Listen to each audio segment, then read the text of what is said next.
Hello मेरे UP के दांव, कैसे हैं आप सब। उम्मीद करता हूँ आप सब स्वस्थ होंगे, मस्त होंगे और आप सबकी तैयारी भी लाजवाब तरीके से चल रही होगी। स्टूडेंट, आज की इस वीडियो में हम आपको क्लास 12th का भूगोल का एक वायरल पेपर है, उसका सलूशन आपको बताऊंगा आज की इस वीडियो में। क्योंकि जो मॉडल पेपर है बहुत ही इंपॉर्टेंट है आपके बोर्ड एग्जाम 2026 के लिए। चलिए इस पेपर को देखते हैं। इस पेपर का कोड है 322 ER। इस पेपर का पूरा पोस्टमार्टम करेंगे आज की इस वीडियो में। चलिए देखते हैं। सबसे पहले आपको देखने को मिलेगा बहुविकल्पीय प्रश्न। क्वेश्चन नंबर 1 है, मानव भूगोल की निम्न में से कौन सी संकल्पना प्रकृति की सर्वोच्चता में विश्वास करती है। ऑप्शन A नव निश्चयवाद, ऑप्शन B संभववाद, ऑप्शन C पर्यावरणीय निश्चयवाद, ऑप्शन D प्रत्यक्षवाद। तो इसका जो राइट ऑप्शन है option C is correct option, पर्यावरणीय निश्चयवाद इसका राइट ऑप्शन है। नेक्स्ट क्वेश्चन है क्वेश्चन नंबर 2, निम्नलिखित में से कौन सा सबसे अधिक जनसंख्या वाला देश है। Option A Indonesia, option B Pakistan, option C Bangladesh, option D संयुक्त राज्य अमेरिका। इसका जो राइट ऑप्शन है option A is correct option, Indonesia इसका राइट ऑप्शन है।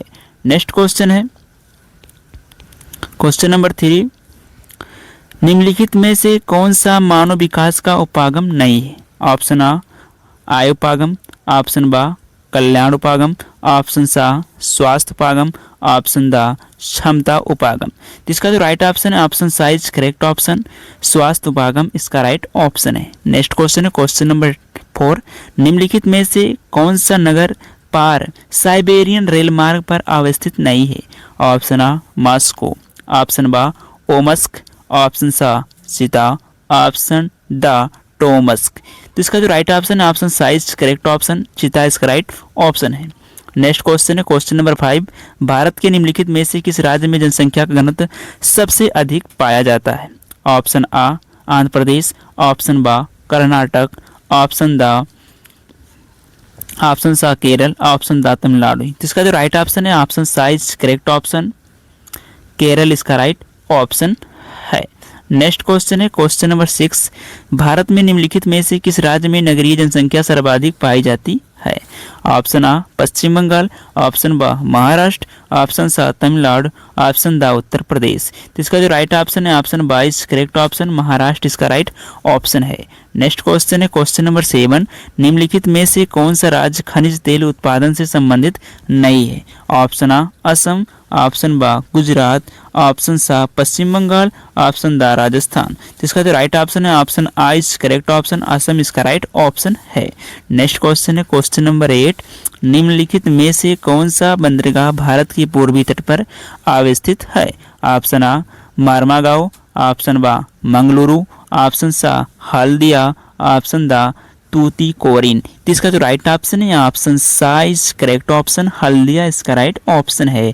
नेक्स्ट क्वेश्चन है जो कि अति लघु उत्तरीय प्रश्न है क्वेश्चन नंबर 9, प्रकृति का मानवीकरण क्या है। इसका उत्तर है, इसका अर्थ है प्रकृति को मानवीय गुणों या भावनाओं के साथ जोड़ना, जैसे पेड़ों को माता या पिता कहना, नदी को देवी कहना आदि, या प्रकृति के प्रति सम्मान और उससे जुड़ाव की भावना को दर्शाता है। ये क्वेश्चन नंबर 9 का आंसर है। नेक्स्ट क्वेश्चन देखते हैं क्वेश्चन नंबर 10, जनसंख्या नियंत्रण के 2 उपाय क्या हैं। इसका उत्तर है, जन्म दर कम करना, परिवार नियोजन के तरीकों को बढ़ावा देना, महिलाओं की शिक्षा को बढ़ावा देना आदि, मृत्यु दर बढ़ना, स्वास्थ्य सुविधाओं में सुधार, स्वच्छता अभियान आदि। नेक्स्ट क्वेश्चन है क्वेश्चन नंबर 11, रोपड़ कृषि की 2 फसलें कौन कौन हैं। इसका उत्तर है चाय कॉफी। नेक्स्ट क्वेश्चन है question number 12, cyber space internet क्या है। इसका उत्तर है, साइबर स्पेस इंटरनेट एक वैश्विक नेटवर्क है जो कंप्यूटरों को आपस में जोड़ता है। इसके माध्यम से हम सूचनाओं का आदान प्रदान कर सकते हैं, संवाद कर सकते हैं और विभिन्न सेवाओं का उपयोग कर सकते हैं। नेक्स्ट क्वेश्चन है क्वेश्चन नंबर 13, भारत की श्रमजीवी जनसंख्या के प्रमुख संवर्ग क्या है। इसका उत्तर है, कृषि श्रमिक, उद्योग श्रमिक, सेवा क्षेत्र के श्रमिक। नेक्स्ट क्वेश्चन है क्वेश्चन नंबर 14, गुच्छित बस्तियां क्या हैं। इसका उत्तर है, वे बस्तियां जो किसी विशेष भौगोलिक विशेषता के आसपास विकसित होती हैं, जैसे नदी, पहाड़, आदि। इन बस्तियों में घर एक दूसरे के बहुत करीब होते हैं, इसे ही गुच्छित बस्तियां कहते हैं। ये क्वेश्चन नंबर 14 का आंसर है। नेक्स्ट क्वेश्चन है क्वेश्चन नंबर 15। भारत में भू उपयोग के प्रमुख संवर्ग कौन कौन है? इसका उत्तर है कृषि भूमि, वन भूमि, बंजर भूमि, आवासीय भूमि, औद्योगिक भूमि। नेक्स्ट क्वेश्चन है क्वेश्चन नंबर 16। भारत में जल प्रदूषण के 2 कारण। चलिए इसका उत्तर देखते हैं। इसमें पहला कारण है औद्योगिक अपशिष्ट। हेडिंग है उद्योगों से निकलने वाला कचरा नदियों और तालाबों में मिलकर जल को प्रदूषित करता है। नेक्स्ट हेडिंग है कृषि अपवाह। खेतों में इस्तेमाल होने वाले कीटनाशकों और उर्वरकों को पानी में मिलना। अधिक जानकारी के लिए आप संबंधित विषय पर गहराई से अध्ययन कर सकते हैं। नेक्स्ट क्वेश्चन है जो कि लघु उत्तरीय प्रश्न है क्वेश्चन नंबर 17। जनसंख्या वितरण को प्रभावित करने वाले कारक कौन कौन हैं? चलिए इसका उत्तर देखते हैं। इसमें पहला जो कारण है वो है भौगोलिक कारक, जैसे जलवायु, मिट्टी, स्थलाकृति, पहाड़ी मैदान। दूसरा है आर्थिक कारक, रोजगार के अवसर, कृषि और उद्योग का विकास। तीसरा सामाजिक कारक, सांस्कृतिक विविधता, शिक्षा और स्वास्थ्य सुविधाएं। राजनीतिक कारक, सरकारी नीतियां, राजनीतिक स्थिरता, प्राकृतिक आपदाएं, भूकंप, बाढ़, सूखा आदि। ये था क्वेश्चन नंबर 17 का आंसर। नेक्स्ट क्वेश्चन देखते हैं क्वेश्चन नंबर 18। विश्व में वाणिज्य डेयरी कृषि के प्रमुख क्षेत्र को लिखिए। यूरोप, विशेषकर नीदरलैंड, जर्मनी, फ्रांस, न्यूजीलैंड और ऑस्ट्रेलिया डेयरी उत्पादों का प्रमुख निर्यातक। अमेरिका, विशेषकर कैलिफोर्निया और विस्कॉन्सिन। भारत, जहां दूध उत्पादन प्रमुख कृषि गतिविधि है। नेक्स्ट क्वेश्चन है क्वेश्चन नंबर 19। उपग्रह संचार के महत्व का वर्णन कीजिए। तो इसका उत्तर है उपग्रह संचार का महत्व दूरदर्शन, रेडियो प्रसारण, इंटरनेट और संचार सेवाओं के लिए अत्यधिक है। यह बृहद क्षेत्र में डेटा और जानकारी के त्वरित आदान प्रदान में मदद करता है। विशेषकर ग्रामीण और दूरदराज के क्षेत्रों में यह वैश्विक स्तर पर आपातकालीन संचार और मौसम की जानकारी के लिए महत्वपूर्ण है। नेक्स्ट क्वेश्चन है क्वेश्चन नंबर 20। भारत के निर्यात संगठन के बदलते प्रारूप का वर्णन कीजिए। इसका उत्तर है भारत के निर्यात संगठन में समय के साथ बदलाव आया है। पहले भारत का निर्यात मुख्य रूप से कृषि उत्पादों जैसे वस्त्र, मसाले, चाय और कॉफी पर आधारित था।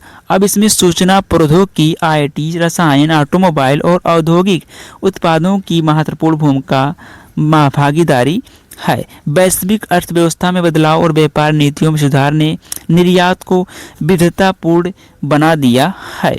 नेक्स्ट क्वेश्चन है क्वेश्चन नंबर 21। भारत में वायु प्रदूषण की प्रकृति का वर्णन कीजिए। इसका उत्तर है भारत में वायु प्रदूषण मुख्य रूप से औद्योगिकरण, शहरीकरण, वाहनों से होने वाले प्रदूषण और कृषि में जलाने की प्रक्रिया के कारण है। धूल, कोयला जलाने से होने वाला प्रदूषण और रासायनिक तत्व वायु में घुलकर स्वास्थ्य पर प्रतिकूल प्रभाव डालते हैं। ठंडे मौसम में जैसे सर्दियों में प्रदूषण स्तर और भी अधिक बढ़ जाते हैं, जिससे धुंध और स्मॉग की स्थिति बनती है। नेक्स्ट क्वेश्चन है क्वेश्चन नंबर 22। भारत में सूखा संभावित क्षेत्र विकास कार्यक्रम की विशेषताएं बताइए। इसका उत्तर है भारत में सूखा संभावित क्षेत्र कार्यक्रम का उद्देश्य उन क्षेत्रों का विकास करना जो सूखा और जलवायु परिवर्तन से प्रभावित हो सकते हैं। इसमें जल संरक्षण, वर्षा जल संचयन, कृषि में सूखा सहनशील फसलों का प्रचार और किसानों के लिए सूखा प्रबंधन योजना शामिल है। यह कार्यक्रम ग्रामीण क्षेत्रों में जलवायु अनुकूलन और जीवन यापन की परिस्थितियों को बेहतर बनाने के लिए संचालित होता है। ये क्वेश्चन नंबर 22 का आंसर था। नेक्स्ट क्वेश्चन देखते हैं जो कि विस्तृत उत्तरीय प्रश्न है। Question number 23। जनसंख्या परिवर्तन की घटकों की विवेचना कीजिए। इसका उत्तर है जनसंख्या परिवर्तन जनसंख्या की संख्या में होने वाले परिवर्तनों को दर्शाता है और यह मुख्यतः 3 घटकों पर प्रभावित होता है: जन्म दर, मृत्यु दर और आप्रवासन। इसमें पहला हेडिंग है जन्म दर, बर्थ रेट। यह किसी देश या क्षेत्र में एक निश्चित अवधि, आमतौर पर प्रति 1000 जनसंख्या में जन्मों की संख्या को दर्शाता है। उच्च जन्म दर का मतलब है कि उस क्षेत्र में जनसंख्या में तेजी से वृद्धि हो रही। जन्म दर पर सांस्कृतिक, सामाजिक और स्वास्थ्य सेवाओं का प्रभाव होता है। यदि परिवार नियोजन के उपाय कमजोर हो या स्वास्थ्य सेवाएं अपर्याप्त हो तो जन्म दर उच्च हो सकती है। दूसरी हेडिंग है मृत्यु दर, डेथ रेट। डेथ रेट यह किसी क्षेत्र में एक निश्चित समय, आमतौर पर प्रति 1000 जनसंख्या में मृत्यु दर को दर्शाता है। उच्च मृत्यु दर सामान्यतः खराब स्वास्थ्य सेवाओं, कुपोषण या प्राकृतिक आपदाओं के कारण होती है। मृत्यु दर का गिरना प्रौद्योगिकी, चिकित्सा सेवाओं और सार्वजनिक स्वास्थ्य योजनाओं में सुधार के कारण होता है। तीसरा है आप्रवासन, माइग्रेशन। आप्रवासन उस प्रक्रिया को कहते हैं जिसमें लोग एक स्थान से दूसरे स्थान पर अस्थायी या अस्थायी रूप से स्थानांतरित होते हैं। यह उत्प्रेरक रूप में सामाजिक, आर्थिक और पर्यावरणीय कारक हो सकते हैं। आप्रवासन से किसी क्षेत्र की जनसंख्या में वृद्धि या घटावट हो सकती है और यह जनसंख्या संरचना को भी प्रभावित कर सकती है। उदाहरण के लिए आर्थिक अवसरों की तलाश में लोग शहरी क्षेत्रों में आकर जनसंख्या वृद्धि कर सकते हैं, जबकि युद्ध या अकाल के कारण लोग अपने गृह प्रदेश से पलायन कर सकते हैं। नेक्स्ट क्वेश्चन है क्वेश्चन नंबर 24, भारत में रेल परिवहन की विशेषताओं का वर्णन कीजिए। इसका उत्तर है भारत में रेल परिवहन एक महत्वपूर्ण और विशाल परिवहन प्रणाली है जो देश के विभिन्न भागों को जोड़ती है और देश की आर्थिक गतिविधियों में महत्वपूर्ण भूमिका निभाती है। इसके प्रमुख पहलू निम्नलिखित हैं। पहले हेडिंग है विस्तार और नेटवर्क। भारतीय रेलवे दुनिया के सबसे बड़े रेल नेटवर्कों में से एक है। भारत में रेलवे नेटवर्क लगभग हर राज्य और क्षेत्र को जोड़ता है और यह ग्रामीण, शहरी और औद्योगिक क्षेत्रों के बीच आवागमन की सुविधा प्रदान करता है। इसकी कुल लंबाई करीब 67,000 किलोमीटर से भी अधिक है। दूसरा पॉइंट है इसमें आर्थिक और सामाजिक महत्व। रेल परिवहन का भारतीय अर्थव्यवस्था में बहुत बड़ा योगदान है। यह सस्ती और समृद्ध यात्री सेवा के साथ साथ भारी माल परिवहन या माध्यम भी है। भारी माल परिवहन का माध्यम भी है। रेल द्वारा कोयला, खाद्यान्न, वस्त्र और अन्य आवश्यक वस्तुओं का परिवहन होता है जो उद्योगों की जरूरतों को पूरा करने के लिए आवश्यक होते हैं। तीसरा है पारदर्शिता और सुरक्षा। रेलवे भारत के अधिकांश स्थानों पर पारदर्शिता और सुरक्षा के साथ यात्रा करने का एक विश्वसनीय तरीका है। भारतीय रेलवे ने यात्रियों की सुरक्षा सुनिश्चित करने के लिए कई उपाय किए हैं, जैसे सिग्नल सिस्टम और दुर्घटनाओं की रोकथाम के लिए विभिन्न उपकरणों की स्थापना। चौथा, लोकप्रियता और किफ़ायती। भारतीय रेल किफ़ायती यात्रा का सबसे सामान्य तरीका, खासकर गरीब और निम्न मध्यवर्गीय परिवारों के लिए। यहाँ तक कि यात्री वर्ग में कई विकल्प होते हैं, general, sleeper, 3AC, 2AC, 1AC, जो विभिन्न बजट को ध्यान में रखते हुए उपलब्ध हैं। इसके अलावा सरकार की तरफ से कई योजनाएं और सब्सिडी भी हैं जो गरीबों को सुविधा प्रदान करती हैं। पांचवा हेडिंग है विकसित और आधुनिकीकरण की दिशा में बदलाव। भारतीय रेलवे का धीरे धीरे आधुनिकीकरण हो रहा है। उच्च गति ट्रेनों, बुलेट ट्रेनों, स्मार्ट रेलवे स्टेशनों और डिजिटल टिकटिंग जैसी सुविधाएं इसकी प्रमुख विशेषताएं बन रही हैं। इसके अलावा रेलवे ट्रैक को भी अपग्रेड किया जा रहा है ताकि यात्रा और अधिक सुगम हो सके। अथवा करके इसमें क्वेश्चन है भारत में लौह अयस्क के उत्पादन एवं वितरण का वर्णन कीजिए। तो इसका उत्तर देखते हैं। भारत लौह अयस्क का दूसरा सबसे बड़ा उत्पादक है और यह वैश्विक स्तर पर एक महत्वपूर्ण आपूर्ति करता है। लौह अयस्क का उत्पादन और वितरण भारत की अर्थव्यवस्था के लिए अत्यधिक महत्वपूर्ण है क्योंकि यह उद्योगों, विशेष रूप से इस्पात उद्योग के लिए कच्चे माल के रूप में काम करता है। इसके प्रमुख पहलू निम्नलिखित हैं। प्रमुख क्षेत्र। भारत में लौह अयस्क का उत्पादन मुख्य रूप से झारखंड, उड़ीसा, छत्तीसगढ़, कर्नाटका और मध्य प्रदेश से होता है। उड़ीसा और झारखंड राज्य इस्पात उद्योग के लिए प्रमुख स्रोत है, जबकि कर्नाटक और छत्तीसगढ़ में भी लौह अयस्क के बड़े भंडार पाए जाते हैं। उत्पादन के प्रकार। भारत में लौह अयस्क मुख्य रूप से दो प्रकार का होता है, हेमाटाइट और मैग्नेटाइट। हेमाटाइट लौह अयस्क का सबसे सामान्य रूप है और इसे भारत में सबसे ज़्यादा उत्पादित किया जाता है। लौह धातु की गुणवत्ता में उच्च होता है। मैग्नेटाइट लौह अयस्क की गुणवत्ता में कुछ कमी होती है, लेकिन यह किफ़ायती होता है। अगला हेडिंग है वितरण और उपयोग।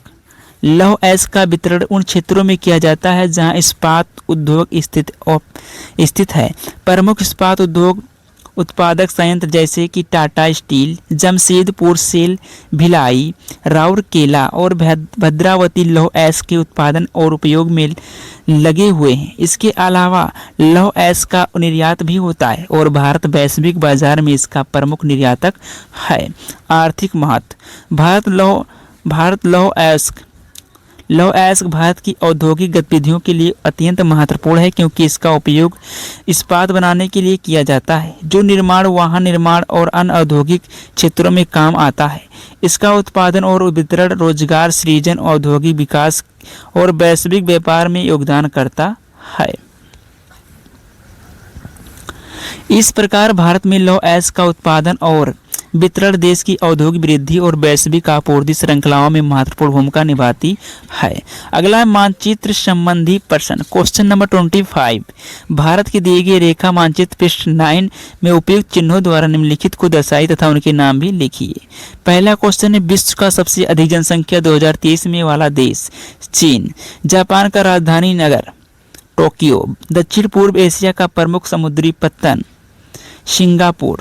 उत्तर अमेरिका की एक प्रमुख नदी मिसिसिपी नदी। यूरोप का सबसे अधिक मानव विकास सूचकांक 2019 वाला नॉर्वे। नीचे जो दिया गया है केवल दृष्टिबाधित परीक्षार्थियों के लिए 25 को प्रश्न संख्या 25 के स्थान पर निर्देशित निम्नलिखित प्रश्नों के उत्तर अपनी उत्तर पुस्तिका में लिखिए। मानचित्र का प्रयोग ना कीजिए। ये केवल दृष्टिबाधित छात्रों के लिए है, उनको केवल क्वेश्चन का आंसर लिखना है और उसका जो है मानचित्र में दर्शाना नहीं है। नेक्स्ट क्वेश्चन है क्वेश्चन नंबर 26। विश्व के दिए गए रेखा मानचित्र पृष्ठ 11 में निम्नलिखित को उपयुक्त चिन्हों द्वारा दर्शाइए और उनके नाम भी लिखिए। क्वेश्चन नंबर 1 है विश्व का सबसे अधिक जनसंख्या 2023 में वाला देश भारत। जापान का राजधानी नगर टोक्यो। दक्षिण पूर्व एशिया का प्रमुख समुद्री पत्तन सिंगापुर पत्तन। उत्तर अमेरिका की एक प्रमुख नदी मिसिसिपी नदी। यूरोप का सबसे अधिक मानव विकास सूचकांक 2019 वाला देश नॉर्वे। नीचे की ओर दृष्टिबाधित परीक्षार्थियों के लिए दिया क्वेश्चन नंबर 26 के स्थान पर। तो ये था आज का जो है वायरल पेपर, जिसका पूरा का पूरा सोल्यूशन आज की इस वीडियो में प्रोवाइड करा दिया हूँ। तो आई होप आप सभी को वीडियो पसंद आया होगा। तो प्लीज़ वीडियो को लाइक करिए, शेयर करिए, सब्सक्राइब कीजिए और हमारे इस चैनल को ज़्यादा से ज़्यादा सपोर्ट कीजिए। तो आज के लिए इतना ही, मिलते हैं नेक्स्ट वीडियो में। तब तक के लिए पढ़ते रहिए, मस्त रहिए। जय हिंद, जय भारत।